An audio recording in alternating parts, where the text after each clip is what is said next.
제 과거라 그러면 이제 부동산에 연관된 걸로 이제 보기 시작을 한다 그러면 투자하고는 관계는 없지만 이제 아기를 낳고 나서 이제 맞벌이를 했어요. 한 3년 정도 했거든요. 근데 큰 아이를 낳고 나니까 이 아이가 걸리잖아요. 그때부터 아이를 돌봐줄 사람을 찾다 보니까 부모님이 가장 좋아서 처음에 시댁 옆으로 이사를 갔죠. 아기를 낳고 맞벌이를 해야 하니까.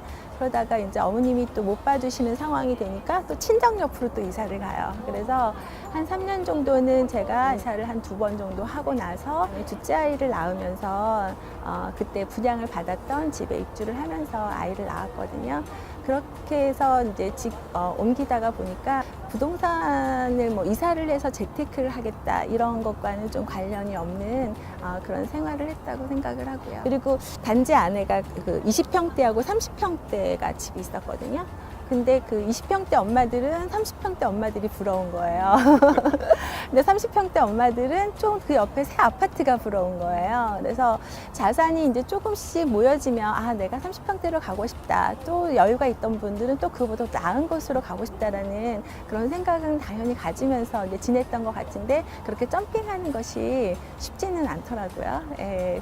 그리고 나서 이제 부동산을 공부해야겠다고 이제 생각한 시점이 있었어요. 막상 부동산 경매로 시작을 하려고 보니까 지역 분석을 해야 되는 거예요. 그래서 지역 분석이라 그러면 굉장히 어렵잖아요. 근데 제가 그동안에 그 아파트에 들어가서 살면서 그 주위의 학교를 보고 그 다음에 그 옆에 뭐 마트라든가 공원이라든가 이런 시설들 편리한 것들을 겪다 보니까 이렇게 해서 지금 학교도 볼 수 있고 편의시설도 볼 수 있고 그리고 엄마들의 선호도도 알 수 있잖아요.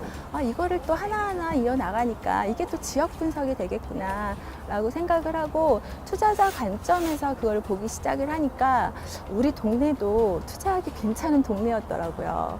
그걸 좀 미리 알았으면 빨리 재테크로 옮겨갔을 텐데 그런 개념은 없었어가지고 그래서 나중에 이제 부동산 투자를 하면서 우리 사는 지역을 분석을 해서 맞춰다 보니까 같은 방법으로 다른 지역을 분석하면 되겠구나 하니까 조금 더 쉽게 다가왔던 것 같아요. 예, 그래서 부동산이 결코 이제 생각의 전환이 없었던 것 뿐이지 내가 살면서 평소에 이렇게 삶하고 같이 연관된 그런 부분이 부동산이 아니었을까라고 생각을 해요. 예.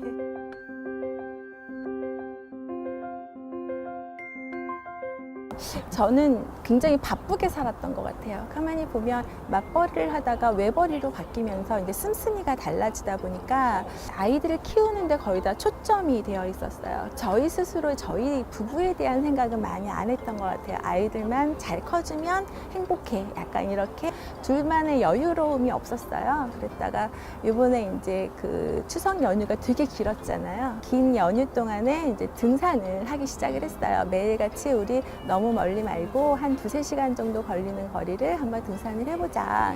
올라가서 정상에서 보는 뷰가 너무 멋있는 거예요. 갑자기 이렇게 쑥 둘러보는데 명치 되게 멋있다 그러는데 저기 있는 아파트 가격이 궁금해지는 거예요.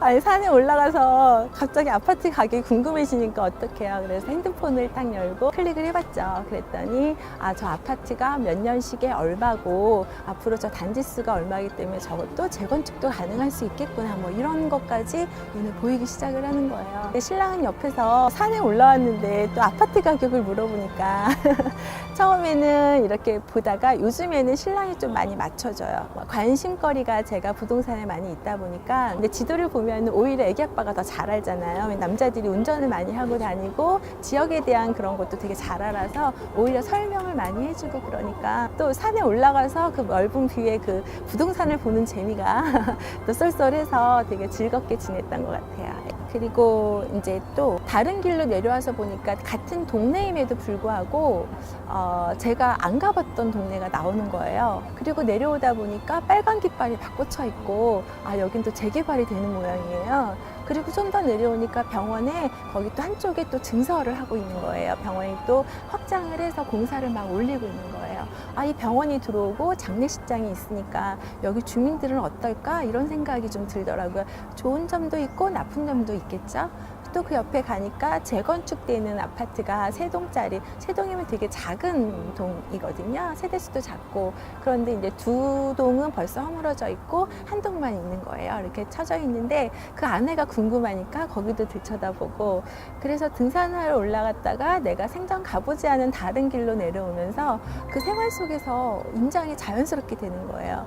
앞전에 같았으면 그냥 그런 게 눈을 들어오지 않았을 텐데, 아, 그럼 여기는 다시 아파트가 올라가면 어떤 게 올라갈까, 이런 거는 몇 세대를 지을까, 가격은 도대체 어떻게 될까 되게 궁금했는데 부동산이 연휴니까 문을 닫았더라고요. 그래서 이제 다음에 갈 기회가 있으면 그런 것도 한번 알아보면 좋겠다. 그러면 저희가 사는 지역임에도 불구하고 계속 뭔가가 개발이 되고 있는 거예요. 주변이 바뀌고 있음을 이렇게 평소에 다니다 보니까 눈에 이렇게 들어오기도 하고, 아, 지역이 앞으로는 이렇게 좀 낙후된 지역이 조금 더 좋아질 수 있겠구나, 이런 것도 몇 년이 걸릴까, 이런 부분까지 생각하니까 과연 2년이나 3년 후에 이런 게 완성이 되는 3년에서 5년까지 길게 보면 여기는 어떤 모습으로 변해 있을까, 이렇게 생각을 하니까 그런 점도 되게 재미있었던 것 같아요.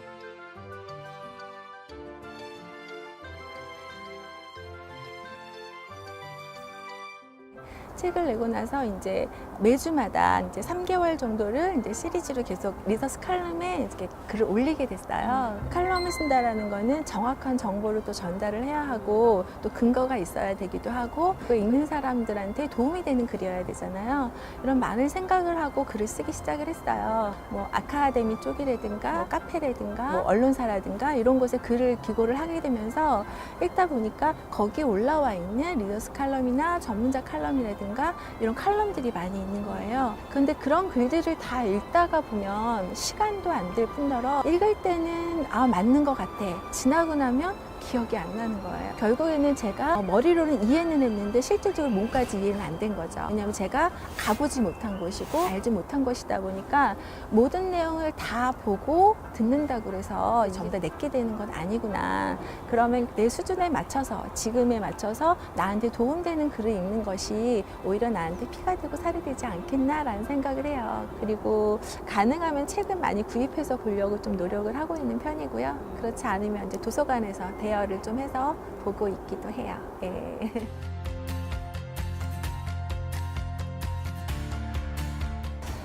제가 이제 책을 처음 이제 쓰기 시작할 때가 이제 작년부터 얘기는 있었는데 실질적으로 시작한 건 올해 1월 달이었어요. 저는 여태까지 이제 그 글쓰기하고는 조금 관계가 없는 생활을 많이 했기 때문에 외모 같은 거는 간단하게 하지만 어떤 누구한테 보여주기 위해서 글쓰기를 거의 안 해본 사람이어가지고 글이 생각보다 안 써지는 거예요. 머릿속에 생각은 많아.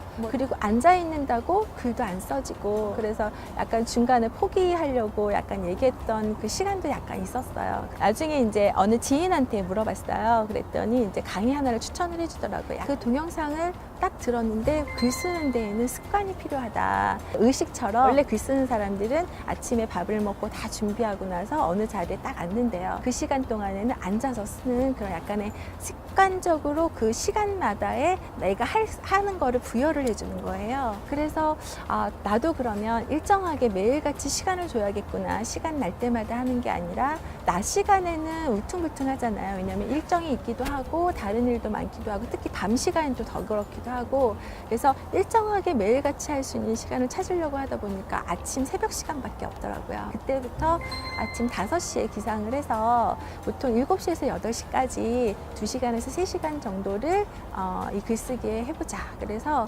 일단은 무조건 일어나기를 시작을 했죠. 그래서 5시에 앉아서 이렇게 책상에 앉아서 있는 거예요.